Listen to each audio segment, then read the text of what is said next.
Buonasera e ben ritrovati con l'informazione flash di New Sicilia e i principali titoli del pomeriggio. Apriamo da Palermo, dove un episodio che viene valutato come possibile intimidazione ha colpito il fondatore di Sicily by Car, Tommaso D'Agotto. Secondo quanto riferito, due uomini con il volto coperto sarebbero scesi da un'auto e avrebbero sparato all'interno di un deposito aziendale di via San Lorenzo, danneggiando 4 vetture. Le indagini sono affidate ai carabinieri, che stanno esaminando anche le immagini dei sistemi di videosorveglianza della zona.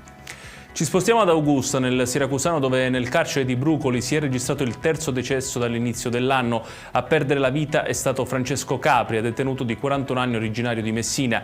La famiglia è stata avvisata dai carabinieri che avrebbero indicato come causa della morte un arresto cardiaco. La salma è stata posta sotto sequestro e si attendono ulteriori accertamenti per chiarire le ultime ore di vita dell'uomo e verificare eventuali responsabilità.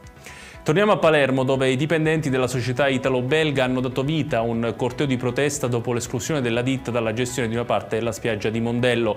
Durante la manifestazione i lavoratori hanno respinto con forza le accuse emerse negli ultimi giorni, scandendo lo slogan "Non siamo mafiosi" e chiedendo rispetto, dignità e certezze per il proprio futuro occupazionale.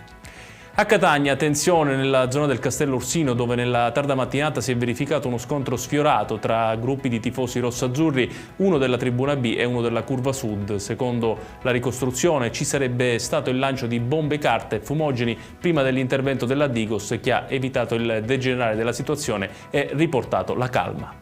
Chiudiamo con il meteo. Anche nella giornata di domani resteranno prevalenti nuvole e piogge in Sicilia, soprattutto sul litorale ionico, dove nel pomeriggio sono attesi rovesci anche a carattere temporalesco. Le temperature resteranno piuttosto basse rispetto alle medie stagionali.